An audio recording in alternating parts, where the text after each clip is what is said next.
Sing breaking down is my favorite part of any interview with this guy.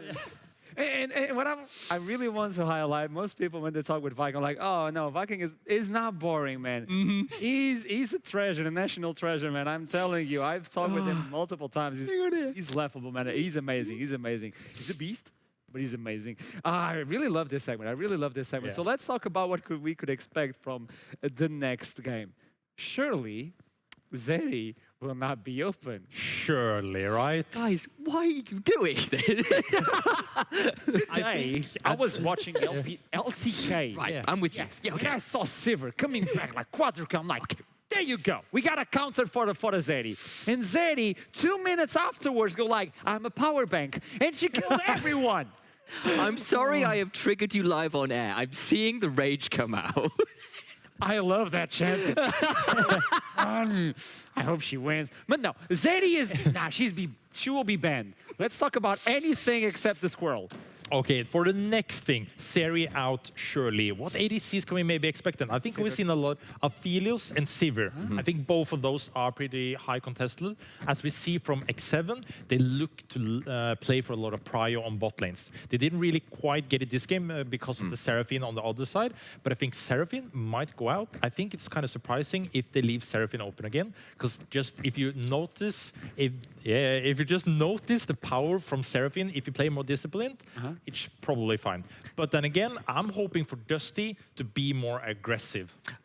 I completely agree. I don't even mind if they draft the Seraphine again, but if you do that, I want to see more priority in either mid or top, preferably both, because they were getting shoved in pretty hard in both lanes. Kerberos was down 30 CS, gets caught out alongside Linkas for first and second blood by Chasey and Tempt, who have been having a phenomenal playoffs in general. Make it harder for them to get those advantages purely through laning. Draft for some more priority, make Linkas' life a little bit easier, and maybe put him onto something a little bit more carry-oriented, because the Xin Zhao wasn't really it for me. Get that priority, get Linkas on something they can carry, and maybe you can play more to your style, because that one didn't work out there. And also, if you look into Dusty, we're talking about a team that doesn't have that amount of experience on stage. Sure. After this game, they could be a little bit cooled down because Linkas forgot to start the jungle. It was like, wait, I'm playing on Wi-Fi? Oh, it's 27, 28. And then he started playing with Xin Zhao. So maybe they're more comfortable now. The champion select will be different for them. So can we look into 5 games still, or is it cursed? I think it's still possible. It's going to be a lot harder, but I'm also wondering, like, what side are they going to pick now? Are they just going to go same back, run it? Or what are they going to change up? I think it's going to be interesting because I want to see Kerberos or more interesting picks there. I don't feel like the Camille is more of his thing. I want to see Darius, but Darius was banned out. Nasus maybe just have more comfort, be able to get there on stage with the comfort picks. I saw the Sejuani as a top lane. I'm like, okay, you play Nasus. You're playing versus someone that, well, it's going to be really complicated to kill you. And then you have the Zeri. Zeri likes to run around like a loose squirrel. I don't know what's happening. You can double. Yeah. Wither the Zeri, so I wonderful. thought that was perfect. Yet again, we see him on meta. Like in fairness, the Camille is supposed to be good into the Zeri, and that's fine if you're not falling behind 30-odd CS, dying in lane, because you can lock her in the cage. And yes, the support Nasus even at EU Masters was a thing to basically just wither Zeri and make her life incredibly difficult, but even so. Wrap this up, we didn't show at the beginning your vote Twitch, and you guys have been 100% correct, by the way. Let's see if we can show the first percentage of votes, and then we can update it. No.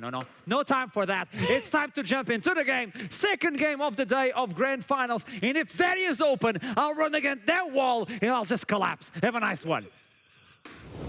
He's insane. I love him so much. He just constant. There's no time. There's just no time. But we are getting ready to go into the second game of the day. Holy moly, Viking was a force to be reckoned with. He might just be the brick wall that Akram's going to run into. He was... He's just going to send that, he's just going to flex and pings off him. He was just so formidable that game. He played really, really crisp, really well. And, you know, I think also, like I mentioned, Kasing catching all those Seraphine ults. I think Attila just being very hard to lock down, as Akram also called him, a squirrel. Zeri just so speedy. And yeah, and when you look at a guy that can do this with that level of precision, it is crazy, because the one real win condition is you kill the Zeri first and you work out what's happening with the damage after that point It's from happened Dusty. once, but it didn't work. It's like, well, if I had a dime for each time this happened, I'd have 2 dimes, but it's kind of No, you funny know that what? it It was happened like, twice. guys, I got the alley. Guys? Yeah. Guys? And everyone else was like kind of dead from yeah, Dusty. and that's why like I didn't mind the fact that Dusty tried to do something a little bit different, but there has to be some early game aggression added into the mix too to kind of throw things up in the air where you can get that gold on the board early. And I will agree, I think get Kerberos a little bit confident on a confident pick. We saw him on the NAV versus Excel. It didn't look the cleanest, it didn't look the best. The second he pivoted onto his Darius, his Narcissus, it looked much better. Maybe he feels more comfortable. His confidence rises as well with that. Yeah. And I think Dusty really needs this, especially if they're going to choose Renegade. And I think what is a little disappointing on that note is that when you saw like the Jarvan and the Sylas and the Zeri, you kind of think, okay, Sejuani is looking good here. You have melee synergies already, and you have playmaking to go forward with the rest of the team. And that was happening after the first 3 picks. You have last pick top lane counter pick, and you use it for a Camille. Now at least you got the Gnar. You don't not even need first the R5 picks in. here. You don't even need the R5. You can do whatever you want with it. Well, let's take a quick stock of where we are in this champ select. The Yasuo, the Nautilus, the Xin Zhao banned away there. And it actually is going to be the Zeri left open, but this time, then Voxney is going to be the one to get his hands on it. I am excited to see this. This might be a very different scenario from what we expected. X7 didn't want to first pick it. They wanted to pick that Gnar up. And I feel like things like Curb, he could just default to GP and stuff like that in the top. I'm also thinking maybe here we see a Sylas, because usually when you see a Gnar insta-lock on one side, it's really easy to steal that ult and create your own engages, but... Okay, so this is... Okay, Aurelia and Camille are pretty classic counters, if you will, to the Gnar in the top lane. Now, if Kerberos does feel still confident to pull this off versus the Gnar and not the Sejuani, we might see a little bit more of an early game aggressor in the jungler from Linkers. Now, the Camille's obviously been locked in very early on, and if this wasn't Dusty, I'd say, oh, you could still kind of play this, you know? You could play this around like a Galio or HCF, something which the LPL loves to play around. RNG was particularly You know what big I fan see, of that Namira? one. But I look at that and I look at the backline, I'm like, those aren't champions I want him on right now. But you know what? They're like, oh, you want to play towards your Camille? That's very nice of you, because we have a Talia that's going to be roaming the map the entire time. So this is never going to be about the 1 versus 1 in the top lane. And it never was for Kerberos. Viking was going towards the top side of the map, trying to shut him down. Now you're also going to have Tent. I'm also loving the flexibility from this draft, because we see that Talia get locked in. We know X7 can play that in the jungle or the mid. So there is a bit of flexibility here. They haven't fully revealed their hands on what's going to get picked up here. So now we're moving into ban phase, and Dusty have that question of, where is that Talia actually going? What are we actually going to play mid in case it isn't Talia mid, or it is? And regardless of where it is going as well, the team fight's going to look fairly similar. That Unraveled Earth is going to come out. You're going to struggle to get into the back line with your Rakan and that Camille. Your dashes are stopped, you're stunned, you're grounded, whatever. And the Sivir gets to wail on you. This is a combo we've seen so much at the top level of play. Sivir Talia just makes it so hard to shut down what is one of our other premier AD carries. Now, actually, I tend to prefer the Sivir into the Zeri in a lot of different games. Only specific players make me think otherwise. But this is Attila. Well, on his Sivir, it's going to be very difficult to win. And going back to the Linkers point, I'm seeing the Diana band here, which is something that X7 is giving away, meaning that they believe that backline's going to go towards Yasuo. I have you the easy solution here, ladies and gentlemen, for only $3.99. So you can pick Katarina in the mid lane versus Talia, and you can absolutely demolish the matchup. No. Easy win in the Not early this. game. I'm kidding, of course, but I'm still looking for an early game aggression coming out of Linkers. This time you have the chance to pick the Jarvan for yourself. They have an immobile AD carry in the bot lane for the side of X7, or this. I like the Trundle as well. I mean, picking the Jarvan into the Talia as well is a little bit awkward. It does give you early aggressive options into that mid-jungle 2v2. That's what I would have held out for, but now you got that Trundle. It is something which Linkers, much like with the Xin Zhao last game, can pressure early with, but they didn't quite manage to get that off last game. I'd love to see that in this game. Oh, Get that no. Trundle up into the enemy jungle. I'm just going to say, I think what Dusty have built up so fast... Oh, no. What Dusty have built up so fast screams Yasuo for backline for me. The Was pillar, banned in the first round. pillar can get you... Never mind, I'm talking rubbish. That's why they banned Yone in the second time. They don't want either of the brothers there. No, brothers. I'm okay. loving this buy, though, here for Viking. It's a very traditional pick. Well, I say traditional. It's a more recent pick into the Zeri. You just press R, point and click. Zeri's speedy. Zeri can run away all you like, but you catch her. You follow her no matter what here on the Vi. I love that pick. They're picking the Zillion as well here. A very Kasing funny. classic getting locked in for the side of X7. And now Oh! Oh my word, they've done it! Katarina for Backland! Trouble! Tell us about Katarina!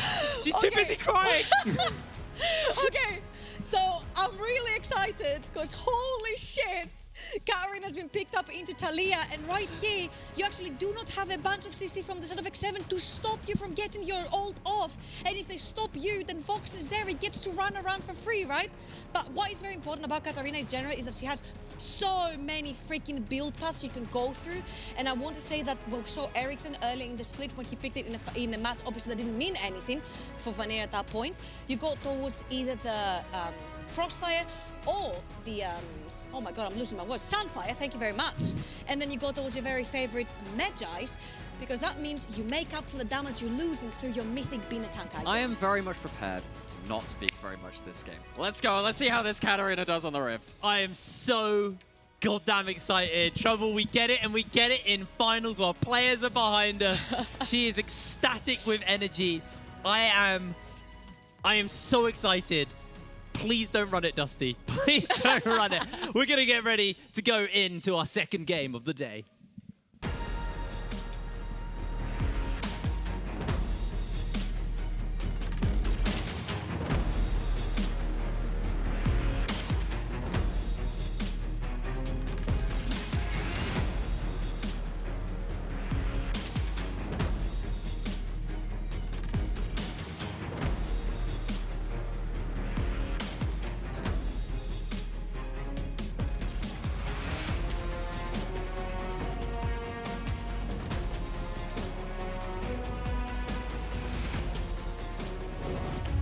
Here we go. Katarina for Dusty.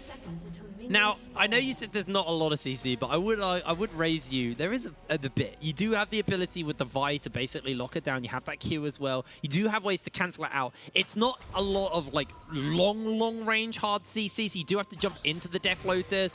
And as you've kind of hit on all season long, Talia does get slammed by this lane. And I think for me, even though I cede authority on this, I've played enough against Katarina in my time. I play my AP Assassins too, and I played a lot against that champion. I mean, when Katarina's in the game becomes about Katarina. And if you slip, it becomes about, if you slip up, things go wrong. If you give one roam priority over, suddenly that's a double kill over. And that means that the Katarina starts popping off. So here's the thing. I was wondering if Backland was going to go towards Conqueror or he's going to go First Strike. If he was going First Strike, that meant he was going full Blast Cannon, full AP, Rocket Belt and whatnot. But right here, I think he's going to favor the Sunfire build, which means that he gets to be very tanky. So when all the CC lands from the Vi, if he's the target, then he won't get to die as easily with the Sunfire. You go towards a Nasa Suit, which gives you all the passives that you need. You've got the attack speed, that scales really well with your ultimate. You've got the on-hit, and you've got the AP. So every single bit of stats on that Nasa Suit really favors Katarina. So first thing, I'm expecting the Bami Cinder gets a bit priority in lane. You get a little bit of that damage from the Bami Cinder, but you also get the all-in potential. And then later on, when the Medjais is coming in, I was actually speaking to one of the rank 1, actually, US Katarina on the server, and he was telling me how Medjais is so pivotal for this Sunfire build. I wonder if it's good for any other champions. Because the AP damage that you're missing... Oh no, they're both off. Because the AP damage that you're missing from your mythic item comes back through assists because you're so tanky and you don't die very often. Yeah, and of course, starting off with the Dark Seal, it is also like a beginner item which can snowball very, very well. And when you're a Talia, you don't have an option to not push in this lane, which means you're at risk of getting ganked. Trundle, not the strongest early ganker, but just as slow when you're shoved up can be very, very difficult. So I'm looking at X7 on the other side of this because, let's be honest, we're going to talk about the Katarina team quite a lot this game. Let's do our due diligence and put X7 on the table too. I'm looking at how they can support this Talia in the mid lane with vision to stop these plays coming in. Yeah, because I wanted to mention here the fact that Katarina will always have kill pressure on your Talia. Viking knows that. X7 know that the Talia is under threat the entire time, especially after level 2. Exactly. So how much vision, how much actually support and bodies are you going to throw towards that mid lane to keep her alive? I also think, we need to look on the other side. You still got Attila who's going to be on this. Cive is going to be scaling up. You've still got the other team as well. You got Dusty. They've now got the Zeri. They've got that champion in their wheelhouse. So while the Katarina is going to be a major talking point for us in this game, we can't really forget how hard X7 beat down Dusty in that first game. That was a slaughter. Every fight that looked like it was going Dusty's way, X7 found an avenue to turn it around and make it their fight. I do think in that last game, there was quite a clear outscale factor, though, where X7, Yes. if they went into a 5v5, it was just likely for them to end up in a winning position. Because they had an AD carry and the other side didn't. And there were some other champions sure at play, whatever, right? But like, in this game, I don't think that's as prevalent. You have the AD carry. Yeah, you have both AD carries, which are going to do similar amount of damage in the right situations, right? I think that, you know, they're very comparable to each other. And you've got similar front lines. And you've got similar burst threats. It's actually quite like for like. Just watch where the gold ends up spiking on either side. See how that snowballs. I'd like to say, though, that with both cards that we've seen from Dusty, there has been some sort of curveball thrown in there. The Seraphine for the bot lane, the Camille for the top lane, and now the Katarina. It feels like Dusty are not playing, you know, the traditional textbook game. They're actually trying to catch X7 off guard with picks, which to me, X7 have been a team where when it comes to S-tier picks on the meta, they're absolutely fantastic. They won't lose prior in lanes, they will win their matchups when they're supposed to win, and they're very stable and consistent at getting these leads through the early game.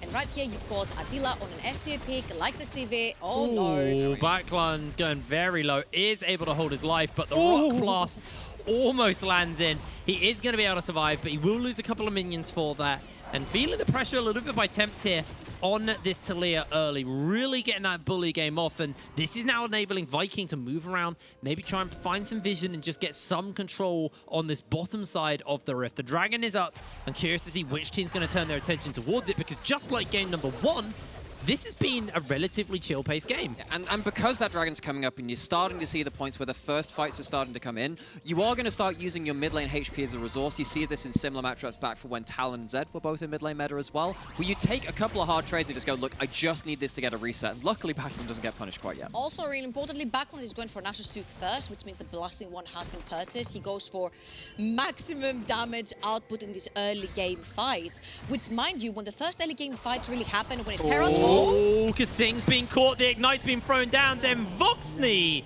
finds first blood for Dusty. I actually wanted to mention the Zillion. I was thinking of a Herald fight at top lane, and I'm like, Zillion will not be level 6, so possibly you'll get a few resets, a few kills. Now that Zillion will be put behind in experience, he won't be level 6 on that Herald fight when you want to pick it, plus Yozeri has got an egg kill. And actually, one thing which is more important for me right now, because yes, that will be important in terms of the XP and other things, your support has now died and hasn't been spending the last minute clearing vision, putting down vision. And what happens when you lose vision against this team? You get a Camille jumping onto you. You get a Katarina jumping onto you. I think that can be a very problematic situation should X7 choose to make plays without having the back of Kasing controlling the vision beforehand. A little bit questionable though, because his AD carry had reset, so he had no business basically being on the map unless he's towards mid lane or top lane, right? Getting a hover, getting a gank, maybe going. So Kasing will overstep slightly, but there instantly get capitalized on. And again, I would like to keep track of the laners of X7 and how ahead they get into the early game, because top seems to be a bleeding wound for Dusty for 2 games now that cannot be closed. 17 CS ahead for Chasey. You look in the mid lane, you've got another 8 for Talia, and only the bot lane seems to have stabilized, plus the kill towards the Voxney. And remember, this is another top lane counter pick. Yeah. It's meant to stabilize this lane. It's one of the reasons why I thought Dusty should be choosing that red side. That counter pick has not worked at all so far, and you know, Dusty have played 2 matchups now with the Camille on the either side of it, the Sejuani and then the Gnar. It just hasn't been doing what I thought it would. I'll be frank with you, I've just not been impressed by Curb on Camille. I just don't think it's really suited him this series. I think he's a champion, a player who has a very wide champ pool. He can play so many different picks, and you know, also a shared champion between him and Chasey is the likes of that GP. You can have impact on the map as well. But he keeps picking this Camille up, and you know, it's only 7 minutes into game number 2. He didn't have a great game number 1, and it's not a great start to game number 2. So I'll give him benefit of the doubt in this game, but I do think going forward, I'd like to see something different for Kerr, because we know he's a very capable player with a very wide pool. And he can get his chance to shine here because he's level 7. That Rift Herald has come up 8 minutes into the game, and both teams are going to start piling up towards the top side of the map. Now, what's very important to look at is always supports. Level 5 for Kasing doesn't have that ultimate to revive anyone in the fight. Chasey really low on that aggro bar for now as well. So these are 2 things that we can keep a track of when this Herald fight starts, which might be pretty soon because X7 are starting the Herald themselves. Yeah, I don't think Dusty have the standing to really contest this. Backland's still on 2/3 HP. They're angling anyway. Thinking about it, Kerb does have that ultimate up and available, but Chasey, that Gnar bar is now pretty much there. I think it's time for Dusty just to cool it. Stend, though, and Kerb are hanging around. I think they're just threatening it in case. Nah, because if you see on the map, Attila has also roamed all the way from bot lane. He was seen in the mid wave, which means Dusty do not want to take the 4 versus 5 gamble right there. They will fall back to their lanes. They will try to farm up and hopefully maybe pick up a fight on the next Dragon 2.5 minutes in. They've left them Voxney all alone in the bot side of the map. And now Dusty's the one who's the recipient of these early game playthings towards the bot side. So actually, I was wondering if there was going to be potential looking towards mid there with that Stend looking for a play, but this is something which we talked a lot about X7 in some of their lower bracket run series, is that they just don't give you easy fights. They're very disciplined. They don't give you easy ways into the game. You have to really work to get under their skin. Do you know who's been quiet this game as well? Viking.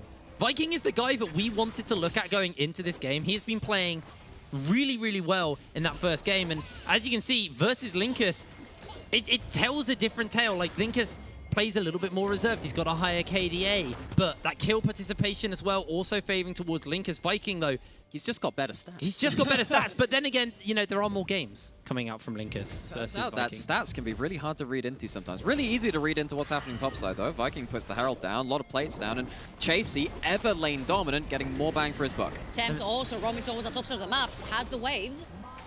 Yeah, they are actually bringing quite a few people over. They're going to take out the Herald. Dive should just be about done as the seismic shove is dodged away by Linkus. And yeah, they get a whole bunch of plates given over to Chasey. Viking, that's kind of like the first thing he's done this game. 4 plates topside. I think that's a pretty good move. So last time we saw Viking play the Vi into a Rakan matchup, every single time he saw the Rakan press ult, he would ult him down so he can't get into the backline and stun people. But I feel like now he's in a situation where he has to choose between, do I stop the Katarina ultimate from going down, or do I stop the Rakan from reaching the backline and then possibly allowing Camille to reach the backline as well and follow up? And either way, if you make that mistake and one person dies, things explode real quick. Now, luckily, you do have a Zillion ult to help you with that too, but it has to be on You X7. can die once. X7 have shown how they can play defensively across the map and in team fights. They have to show it again. It is very important they do it again. I think it's also very important to note is Dusty aren't so one-dimensional this time. Yes, it's all about Katarina. I know we're going to say that a lot, but you know, they still have Dem Voxney. They have, you know, Kirby can be a threat. They've got a lot more threats, a lot more ways to play this game out. When last game, it was kind of like, if Backline kills Attila, they win. If they don't, they don't. Seeing set up potential for this Dragon Spawn now. Dusty, of course, picking up that first one, but trying to get that vision control, see if they can keep it. And they have no teleport onto Chasey, who is going to actually potentially sacrifice that dragon and allow 2 to go over to Dusty so he can get further ahead towards the top side of the map. He's about 20 CS ahead. He's cashed in on every single turret plate on the top side of the map, and the wound keeps getting bigger and bigger towards the top side. I'd like to say that Chasey has been an absolutely fantastic Gnar, and the way that he utilizes when he takes a tower very early on is that he uses his Gnar bar, and every time it's full, he will try to join a fight for X7 and try to bleed that gold lead into a team fight. So, X7, once again, choosing not really to give battle there. They just say, right, no, we're not committing to that. I think that's very important, right? I think where we could see Dusty's comp really succeed, and what you tend to see, Camille's, Rakan's, and of course in this case, Katarina as well, they really thrive in fights where the enemy hasn't fully committed. Because at that point, you have the ability to shut someone down. You get that first kill, things get really, really difficult to turn back at that point. So, with that in mind, X7, once again, just not giving easy fights. They're making Dusty have to overextend if they want to find fights. And as you can see, they're not finding a lot of advantages for themselves currently. And I agree with you, and don't get me wrong, even though Katarina is a quote-unquote scaling champ, and she can scale pretty well off of AP, she gets really I've been squishy. one shot enough to know that. She gets really squishy later on, which means if Kasink lands a slow into a stun, if Viking presses R onto Katarina every single fight, if you get not onto a wall, you are going to die. So the fact that they haven't milked that early game advantage, when I literally yap into everyone's ears about Katarina into Talia, it's because you smash Talia in lane and you can get solo kills. And right here, I haven't seen Backline play aggressive. I haven't even seen his jungler go around mid lane. And that's something that happened in the first game as well on the Jinza, which we were both a little worried about. But in this game, Link is not really landing any punches either in this one. So X7 starting to move in force, and this is something which they'll need to continue to do as the game goes on, just making sure that they're going with strength in numbers, making sure, again, they're not giving over easy picks. And, you know, while this game has definitely been a slow pace, X7 have been able to get themselves some advantages for themselves. Backland ends out losing a trade. Pretty rough there. Getting chunked out pretty heavily, but... I was pointing like, go in. He's used everything, go in. I think his worry was the rest of the team were about, and he knew it. So I think smart decision not to go in there as much as the 1v1. Hey man, I'm just platinum on the championship. What do I know?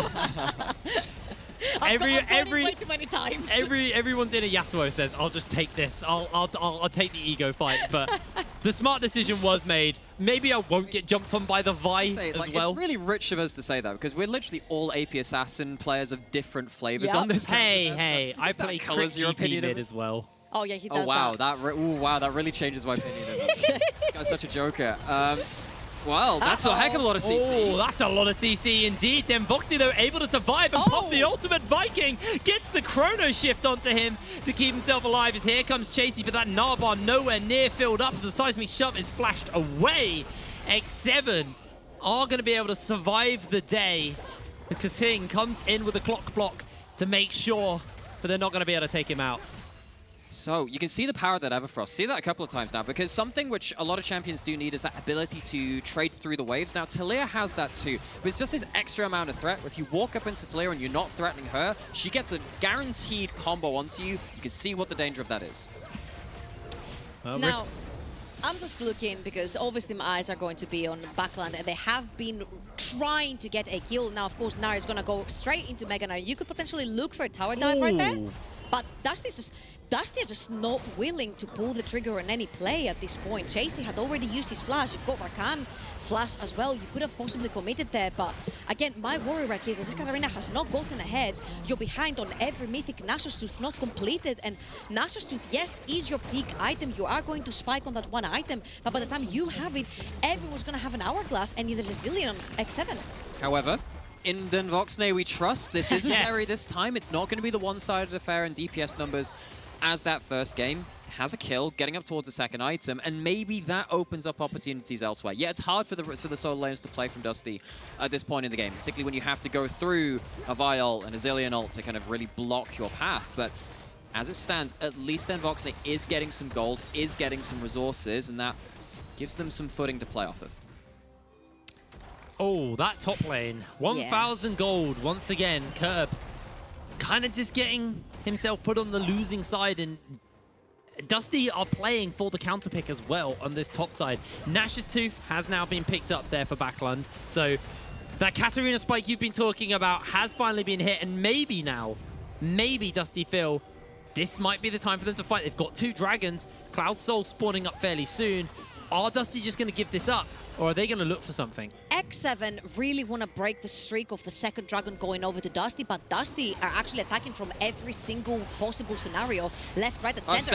Oh, Sten jumps in, catches onto one. They do look to pick everybody up for the moment as Viking stands in the middle of everyone. There's the Katarina roll. Gonna get the revive popped already. 1 kill picked up for Dusty. 2 kills for Den Voxney as Chasey is gonna go in for the quick evolve, and he's gonna be A-OK. Kasing tries to find a bomb to steal this dragon away, but Dusty are 1 cloud away from Soul. I'm just gonna say it right here, guys. Katarina is a bait in this game. It's all about putting the pressure on Backland to get all the ults on him, and then Voxney keeps free hitting. We mentioned that if you Vi ult the Rakan so he can't reach your backline, then Katarina gets the ult for free. If you Nara ult the Katarina, then Zeri gets to walk and hit for free, and this was the case again. Then Voxney got out of this one with 3 kills. Yeah, and you really have to look at how many cooldowns X7 use to kind of try and disengage this fight right from the off. They don't have the Mega Nart early. They've used the field very early, and the Zillion ult doesn't save multiple targets. Too many people get caught up in the mire, and the Sivir is one of them. As soon as the Sivir is down, you do not win these fights, and being caught out like that, X7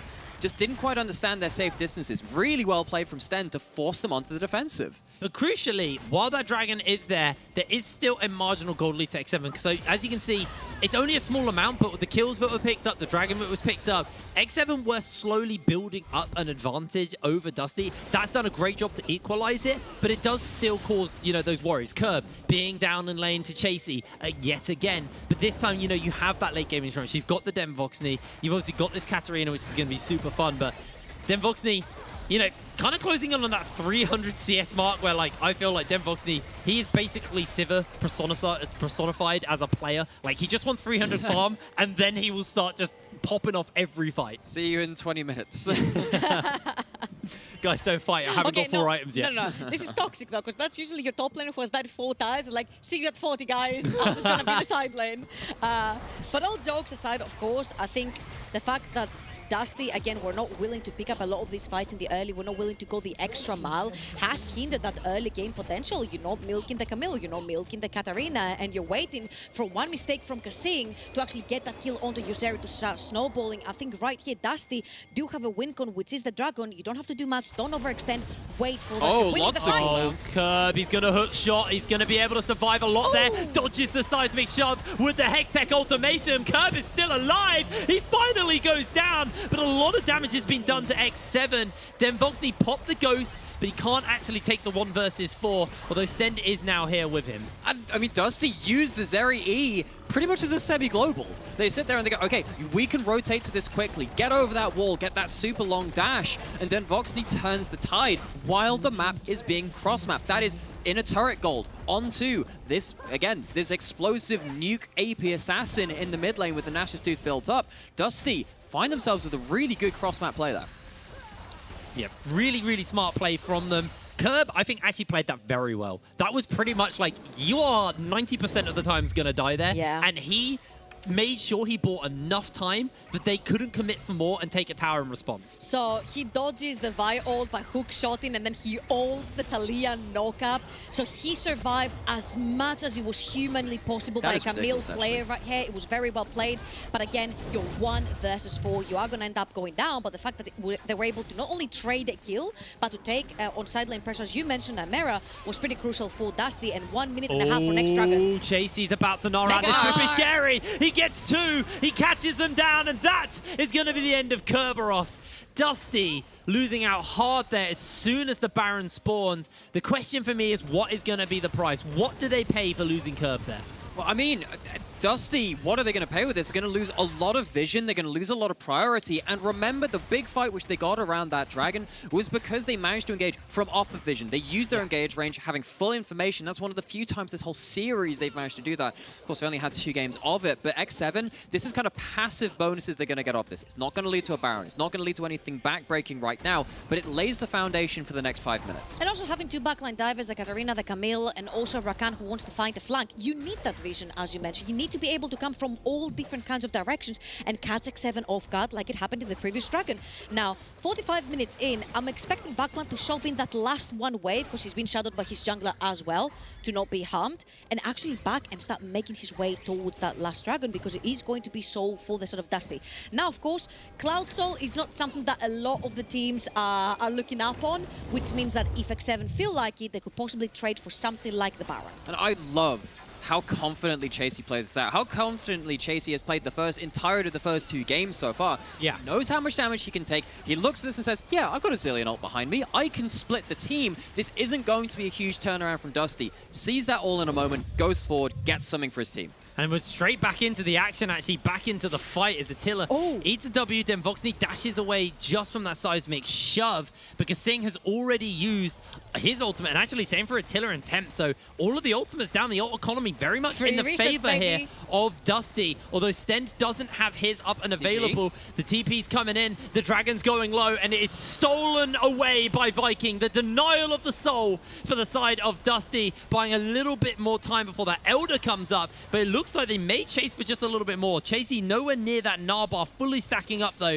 so Dusty should be able to get away. That's actually really upsetting. The unwillingness for Dusty to engage a freaking fight. You've got a Katarina, you've got a Camille, you've got a Trundle. Throw up your pillars, try to catch someone off guard. There were 3 crucial ultimates that were used from the side of X7. Use that to your advantage. I feel like it has been hindering Dusty the entire series so far, their unwillingness to try and reach above and beyond. This is probably the most extreme example we've seen of that so far, because you're right, the ultimate economy was so far in Dusty's favor. You had Flash on your Rakan. I guess the worry is that with something like a Talia, you only have about 2 seconds of downtime on the Unrivaled Earth. It's very difficult to find a timing window, but even with that, that is as good as it is going to get. If you are there just sightseeing around the Dragon, you need to rethink your way about approaching these objectives, because that obviously didn't get you the advantage you wanted. And also the fact that Zeri is scaling into the late game, it doesn't mean the Sivir isn't, because the Sivir has a huge front line. He's got the zoomies coming in from the Zillion and the protection.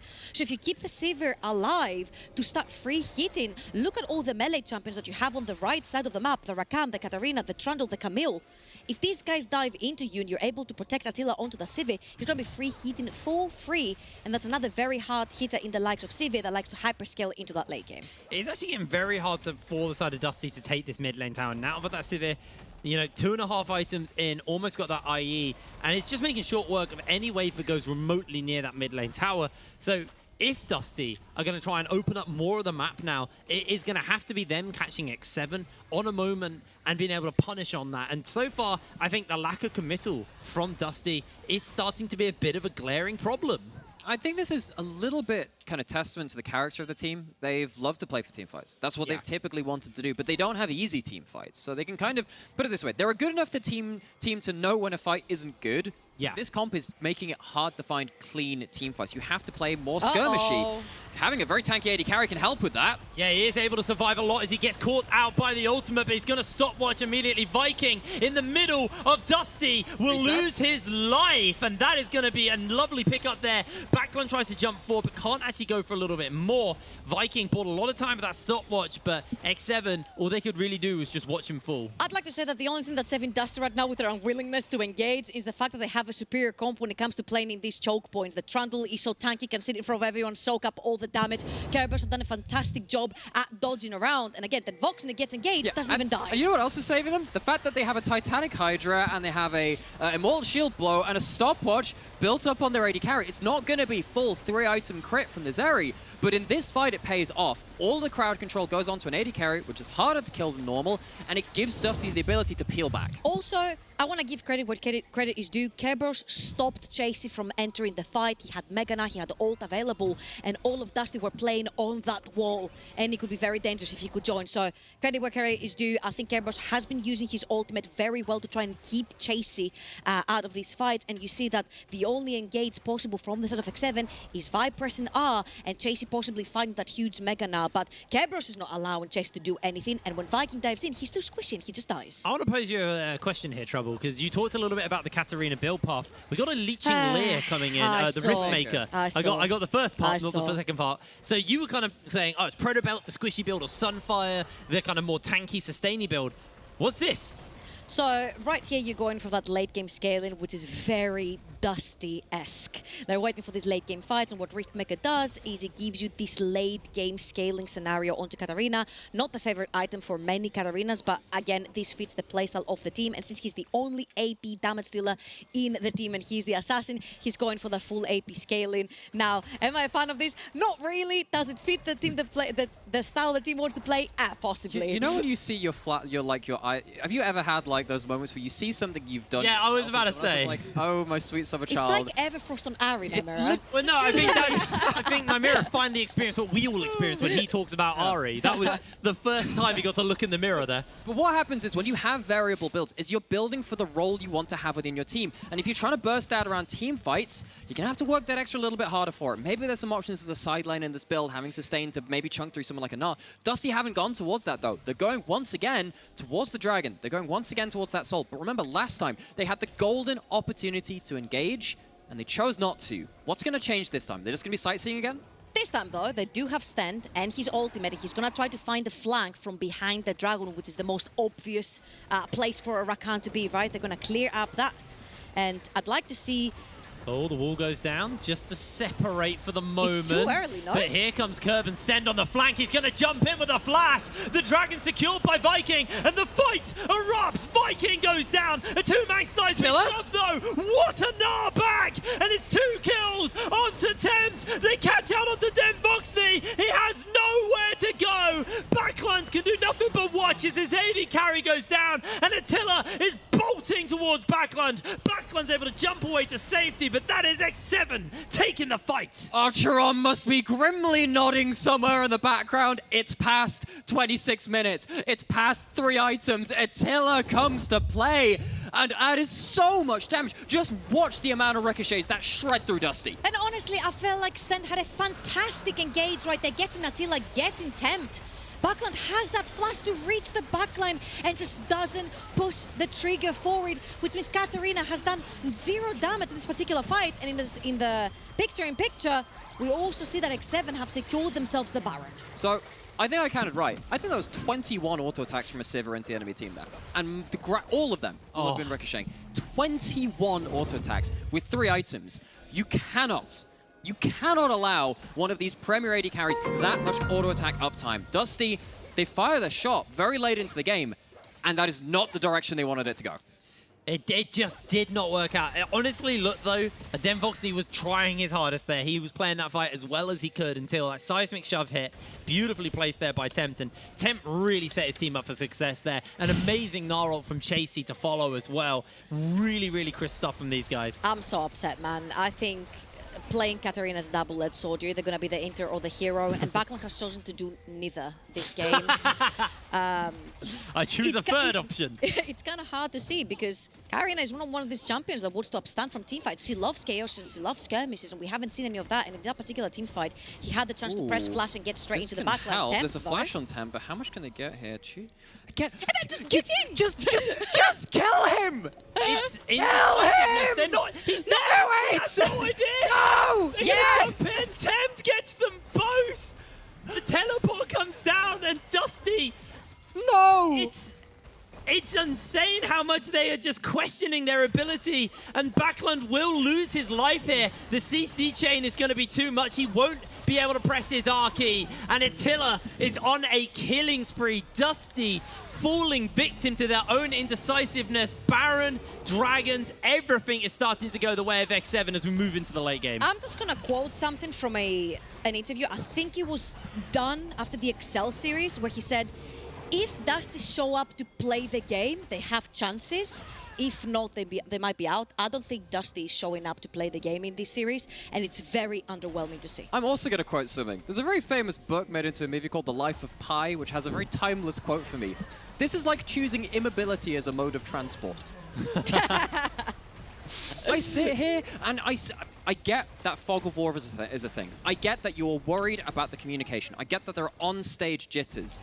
But if you're playing a composition with this identity, you need to be playing a different way. Dusty, I don't think we can afford to see them do that again. Oh, good flash pillar. Vikings being popped. Den Voxney is not going to get the kills because Curb slides in and takes it away. But he's actually chasing down Attila here. Attila still has ultimate, still has Ghost and Flash, so he's going to be okay. And Tempt also making sure on the side that there isn't going to be no Trundle coming in. And I think the only positives that are coming from Dusty and the only kills that they're netting for the team are coming through Den Voxney. And I think if Den Voxney doesn't put a 1v9 upset-like performance in this particular game, Dusty are in really freaking deep waters.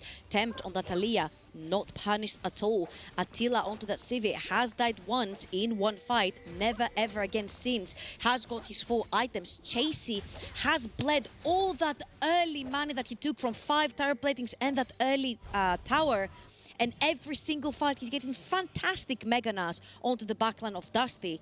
So every single gear on X7 is working perfectly so far. They just have shown up as a team who are coordinated, they're on the same page, and they are looking formidable in these first 2 games. And you said at the beginning of the day, anything other than a first is just a failure from X7. They are a team who have high expectations. That is an incredibly stacked roster they've put together. They are the reigning champions of the NLC. If they didn't win this, it is just a failure for X7. And they are looking to take this confidently in this game too. And the fact that they managed to be back in that spot well after the split that they've had. We've mentioned it already before, but it feels like you can just slip into this mindset of, oh, they were always good. They're looking for the age again. Linkers has been caught. They're jumping in. They do catch a couple of members out as Voxney is getting a whole bunch of damage off of Chasey. Able to catch him out with a Gnar. There's the death loads that's coming down from backline. Chasey just tanking everything. Kerberos with the stopwatch, instantly caught out by the seismic shove.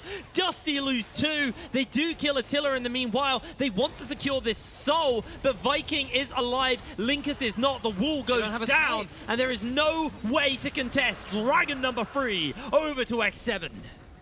Remember what happened last time Dusty, and Linkus in particular, overextended right before the game ended in game number 1.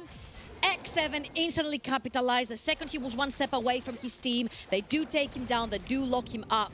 And again, X7 are playing with their numbers advantage really well around the Dragon. And again, X7, we knew that they were going to be coming in on hot form. They've had a lot of games under their belt. They're playing very confidently. But this team fight is really, really nicely played. I thought they were going to be in an absolutely awful position as soon as Voxney opens up, starts ripping through the damage. But you can see Chasey going in kind of like a rearguard action and saying, you know what, let's just get the backline away from mine. Make sure that Zeri and that Katarina can't hit the right targets. Yeah. X7, they are just very good at zeroing out their targets and knowing what wins them team fights. That cheeky smile, though. And Curb is trying to do the same thing, but he's 2 levels down. He's nowhere near as tanky, nowhere near as strong. This time he has the Guardian Angel, but it really feels like Dusty, they are running out of time. They're running out of options in this game. You've almost got full build on Attila. He's almost level 18. He's almost as strong as he can get. He's about to be capped.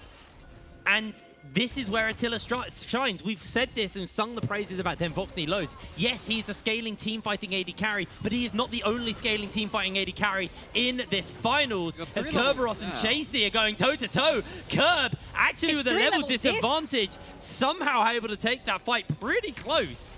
Probably Kerberos was trying to get some attention towards the bot side of the map. This is why they picked up a fight with Chasey. But right here, kind of my counter argument is that yes, the Sivir has a lot of items, but so does Zeri, right? So if Voxney plays this pixel perfect, there is a scenario where Dusty can actually make this. Are they willing to pull the trigger though? Because X7 have pulled theirs on the Baron. Okay, you don't have the Camille ult now. How do you get onto the back line? You do have teleport though, so maybe there's a flanking opportunity. In comes Curb. Voxney looking for Kasing, but he's been slowed down. The Gnar bar goes there. A 2-man knockup is going to come in from Sten, but Sten has to jump away to safety. Kerberos about to time out, and backline is almost dead. Voxney though, still got a lot of health to work with, but down goes Linkus as Viking secures himself a double kill. Voxney trying to skip and dodge away from everyone. He's caught out by Viking. Look at the damage coming into him. Den with the snipe. Curb with the revive has come around. Voxney flashes over the wall. Curb finds Tent. Voxney serves the wrong way, and Tent's going to survive for now. A ghost is going to get popped, and they're going to try and continue the chase. Somehow, Dusty hold on after all of that scrappiness. What? These AD carries are both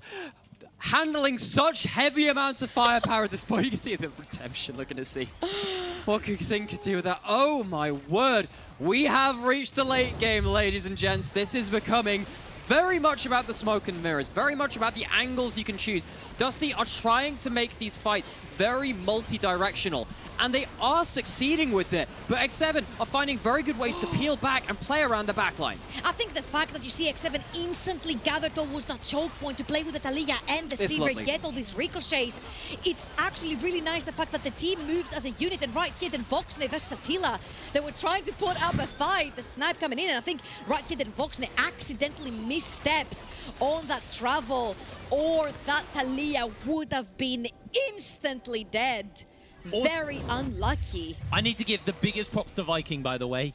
The moment backline pressed R, he R'd him. Yes. Now, you didn't even see the cast go off. He put it instantly onto cooldown and denied backline from ulting in the middle of the free. We could hear them screaming in the studio, just being like, go cat, go cat, go cat, go cat. They just go, they absolutely know who they're calling. But I think at this point, this is the point, right? Katarina is the bait for the team. Throw all the ultimates on her so she can get the death lotus. And you see how the Voxney was playing through that. Now, I don't think Dusty have the means to get there in time. The wall has been popped as well. Yeah, I don't think this is happening. Baron is just secured, and Dusty just got caught sleeping there. That was really, really smart from X7. They just punished them heavily. They may try and take this tower, but I don't know if they can. But because they have the bot side of the map covered from the side of Dusty, they can actually try to take that mid lane tower and then bleed the pressure towards the bot side of the map. That soul has been their point, their goal, for literally 15 minutes now, and X7 have denied it every single time. And the thing about this is that because you take the Baron so close to the Dragon, you don't get to get a perfect reset. You don't get to control the vision. You don't get to control the chokes. Dusty are in X7 side of the jungle. They get to choose their terrain for now, and they get to choose it with their full item AD carry. Both of these AD carries full items. JC comes in. JC finds a bunch. Sten jumps onto the backline. It's deleted. He is one shot. Den Foxy is down, and it has gone so wrong here for Dusty. Two crucial members fall, and X7 can secure Soul. Dusty, they get to choose their own terrain. You know what they choose? Their own graveyard. Den Foxley has had a sterling game. Stella, and he dies right at the onset. Dusty choose death. I just feel like X7, when they decide to play a fight, they're moving all together as a unit. Dusty, for me, seems lost. You have no business being in that bush. You haven't controlled any of the vision around the dragon. Just pile up as a team, protect your AD carry, which is the one that's been carrying you this entire game. That's not the case. Then Voxner missteps and gets instantly punished. And X7 could actually look to get a bunch of inhibitors here. They may just look to try and take a little bit more. They still have Baron, and they've got this cannon wave as well moving forward. Chasing, those towers are stepping quick. up, and those towers do not live long. The Ian-powered auto from Viking is melting these towers. One by one, they crumble. They're going to try and make a hero play come through, but Attila takes himself a double kill. The ricochets are bouncing around Dusty, and this game is going to be over. Den Voxney falls. A clean ace for the side of X7, and they will take game number 2 confidently. X7 put Dusty through the ringer, and they put them to the sword. That was decisive. They never gave Dusty an easy fight. Now, Dusty didn't take them on their own side too, but X7, bloody hell. It's 2-0 up and looking confident doing it. I just think this must be so upsetting from Dusty's side as well. You're throwing curveball after curveball. You're not necessarily playing your game that took you to 14 wins during the regular season. And honestly, that Katarina is like looking at your ally building Putrefier. Might as well have been. I mean, the confidence has been there.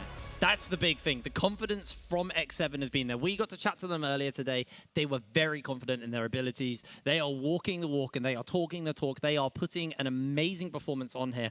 And Dusty, they have been just let down by their indecisiveness. That wasn't a bad draft. That wasn't a bad team comp. They just didn't want to pull the trigger when they had the advantage. And if confidence is one of the real X factors of X7, on the other side for Dusty, it's normally been understanding. Yeah.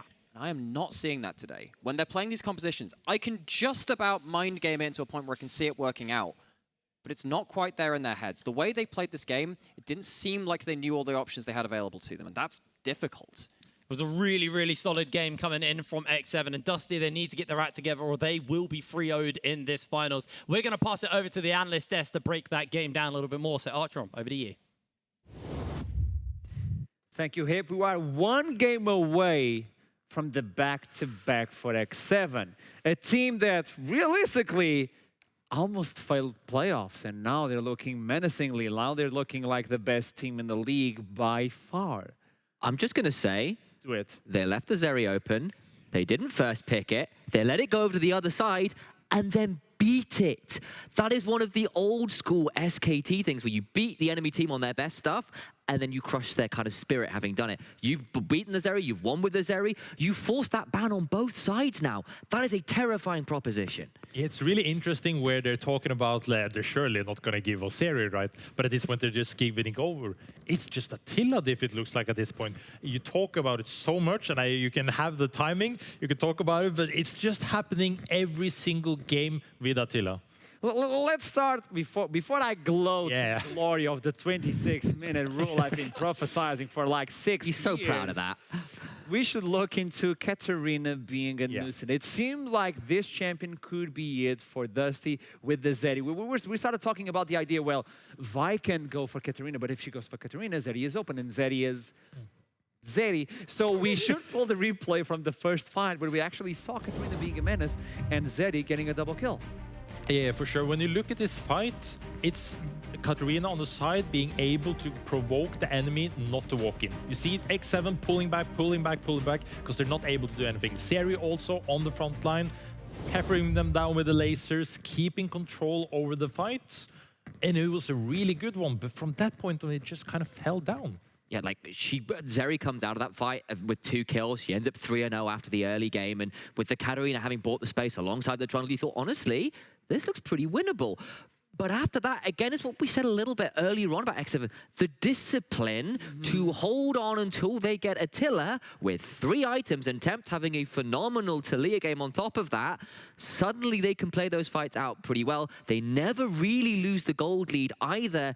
And honestly, I kind of felt like Dusty were a bit nervous. Some of the target priorities in those fights were a bit awkward. You brought in a question when we were leaving the studio, like, Yeah. is X7 giving away the macro too soon? What is happening? Or is X7 so comfortable and disciplined that they can just give away the early game because they are sure they will take it in the mid and the late? Yeah, exactly. We talked about multiple times in game 1 and 2. The first Drakes go over to Dusty. Every single time. Yeah, exactly. So it's like, are X7 just chilling back? They know, okay, we'll just keep it comfortable. We know Attila with 26 minutes is going to be fine. So we don't need to force anything unnecessary in the early game. And there we go. What time is it? Well, 26 minutes in. 3 items for Sivir, for the Attila. I was constantly saying it's going to be 26. He's about to finish the Infinity Edge. He's going to do it. Production, I need this replay before it even happens. He gets the Infinity Edge, and every member of X7 has CC. You get a massive Gnarl into the seismic shove afterwards. Attila is free-firing through all of it, and that was a really hard fight for the likes of the Katarina, for the Zeri to really play out. And you could see Dusty were feeling a bit awkward about how to start fights on their terms, and you weren't able to quite pounce on what they needed to, and that was exceptionally well played to set up for Attila to use that item spike to, you know, continue the gold lead that X7 managed to grind out over that kind of 20 to 30 minute mark. We brought in a topic on the pre-show before we started the games. We brought in a topic of the idea that X7 can slow down when they want to pull the trigger, and they are really comfortable playing in stage. Some players actually thrive on the stage, like Attila, Tempt, and you saw the smirks on Viking. He was face. enjoying that quite a lot. They are enjoying this. Dusty are going through troubles right now. They are 1 game away from being kicked from finals. What can they do before we show the last game, before we show the last replay? Yeah, I think what separates the last games now is that now they have the experience of at least 2 games. Like every game they have is a new experience. If they take this into consideration, okay, we know what happened here, we know what happened here. If we just improve on this, we can turn it back. We saw already improvements in form of style, where we're playing the champions we're comfortable on, and then we can actually make plays on. It wasn't really there all the way, but it's better than game 1. So maybe we see even more improvement if they keep the same style. Initialize, I'm going to throw it to you, the last replay of this game, which is positioning. Yes. We highlighted Dusty for being the best team fighting team. That nerves thing I called out earlier, I think this replay kind of shows it, because honestly, I know that you're into the Baron. I know that you're trying to make sure you can fight for mid priority, but the fact Chasey gets over the wall and gets onto the Zeri, that should never, ever, ever have happened. And we had some questions about the positioning being a little bit too aggressive. And I know part of that is trying to make the clutch plays. With the reactions there from X7, they knew that was the big moment. We knew that was the big moment. That happened a few times where Dusty were a little bit out of position trying to make picks, or unfortunately, this guy's getting picked, and that cannot happen. And I know it was an improvement from game 1. They weren't as thought. It was a lot more tense affair. But even so, I was seeing a lot more errors from the side of Dusty than I was from X7. There we go. I'm getting the order the right way around there, confusing the teams in my head. And that was a little problematic. So before we go into the last, what could possibly be the last game of the day, sadly, I was looking for 5 games I was promised, but you kind of cursed it, by the way. Thank you, Tom. I'm sorry about it. We have a specific video where we approached the players and we asked them, which champion do you like to see back in the meta? Not Zeri, because if it's Let it go. Zeri, Let it go. Cut to the video. Timo,